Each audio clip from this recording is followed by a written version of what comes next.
bw'obanga ng'olina ekintu ky'okoze toyanguwanga ggwe kukyebalira. Gwe kireke public ekibale.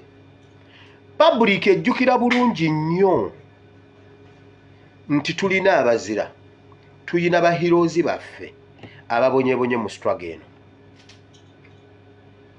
Kati bba wakisa tewejjaayo. Tewejjaayo. Public ekyo kyekyasuula bamabikke 18 simanyi 18 what ovuwa Arua 18 prisoners simanyi 32 fe 32 prisoners fe 32 prisoners fe 32 of Arua 32 of Arua bannange 32 of Arua baatufuukirizike 32 of Arua buli watuuka mama mpayo sukali awo kilo 6 32 of Arua gwanyumiza 32 of Arua kuwe sukali ye Arua azimanyi kaka na 32 of Arua tubamanyi mama bakusibe kalangala kwegamba ekyo kyekisembayo bwabali bawe ekiddako gwe kikyo kifunye kwegamba bakuwe kulya kubanga gwe bakusibe kalangala ekyo kiwedde lwaki tutunde ekisinga obunene lwaki tutunde ekisinga obunene nze bansiba nze bankuba nze bankola bwe bati nze bankola bati kwegamba hakati gwe ekyo kikumala bakusiba lwakuba gwe oba bakusiba lwa Uganda enunudwa kwegamba ekiwejjo kubwa kansala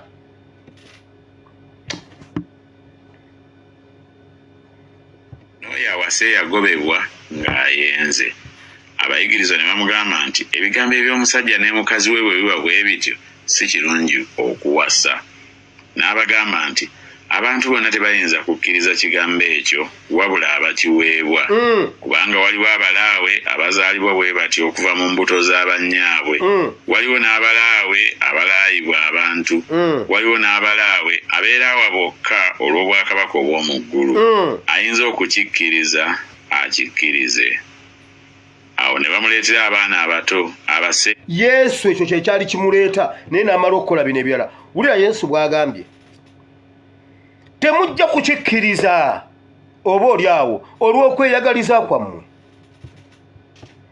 Yesu n'agamba waliwo abantu abawaayo ebirala byonna olw'eggulu waliwo abeeraawa olw'eggulu waliwo abantu be balaawa waliwo abazaalibwa bwe batyo waliwo naye kati waliwo balinga bo tebajja kukkiriza nga bagamba era mpigi yonna eggulu ligenda kuwamatuka waggulu likuba empigi esaanewo olw'okuba sifunye kaadi nze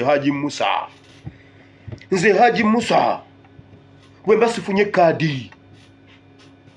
Yesu n'agamba mmwe ab'emitima emikakanyavu mmwe mumanyi nammwe kyogamba mpigi bwe bakuwaka akafooko ako olwo mpigi guleeta mpigi gundi development plan ya Museveni tetuukirire ekisobola okusiba guleeta mpigi plan ya Museveni kiri ekintu eki nga tumututeko ekifo ekinene nga tumututeko entebe naye gwe kansala we Lucy 5 mbuno mpigi yenna yanyogoze ku lwa chairman ku lwa kansala not even chairman Lucy 5 oba kyakoleddwa ku muti omubisi empigi ogwa Sejjemba n'akwatibwa n'akubwa Jake awatali musango ate gwe kansala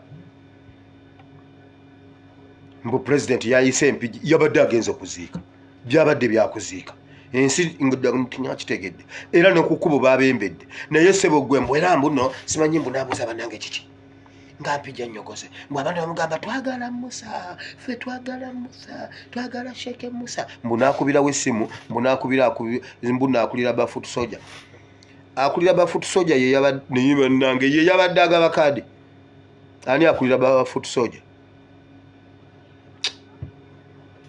Sheikh bw'oba olimu n'obulimba tebaddamu kukuwa kusaaza wantu wonna mbu Sheikh Musa Sheikh alimba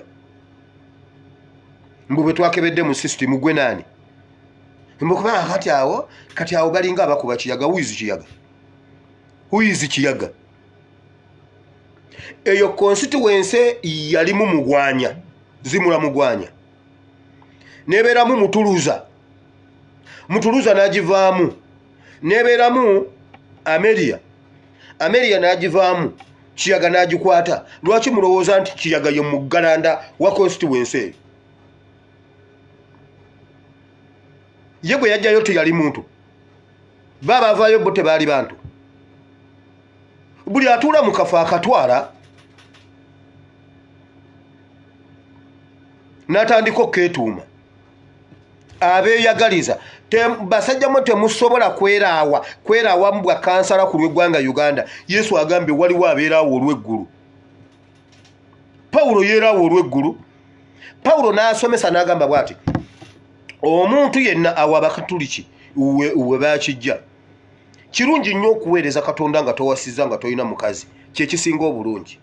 Naye olw'omubiri bw'oba tokisobole, bw'oba toli mugumu nga nze Pawulo, funayo omukazi omu.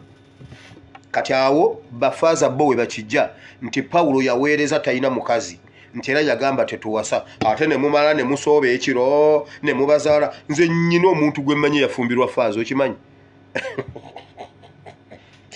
Pawulo yateekawo akaguno n'agamba olw'obwenzi n'olw'omubiri funayo omukazi oweereze nga olina omukyala. Abakristaayo bo ne bajjawaako, obeera saabasumba, obeera saabalabirizi ng'olina omukazi.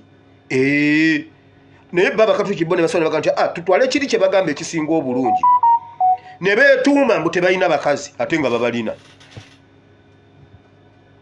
Ne bakyetuuma bwetuumi nga tebakituukirizza. Nedda mulina abakazi, nimbye. Abasista, nimbye. Saabakolera wano episode z'abasista. Kiki kyesoogeddeko wano?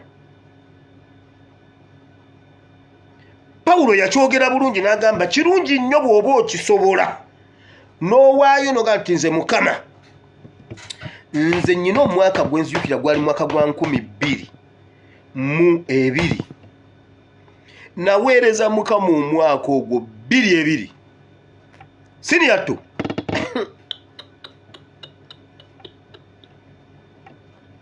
Yesu abakudda awo mwenna mwandinsanze ndikka kyayi nga nakamazeemu.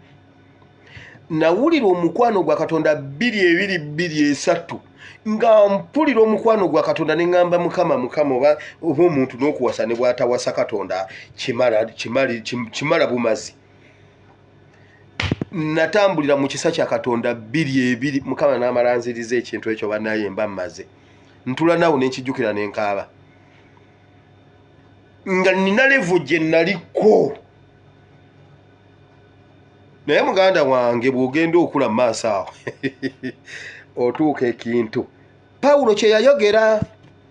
Pawulo n'agamba nedda bwe kikulema kale kiri wakitambuliramu. Kati bw'otuuka ofuna maamebeni, funa maamebeni era ojja sigala ng'oweereza Mukama.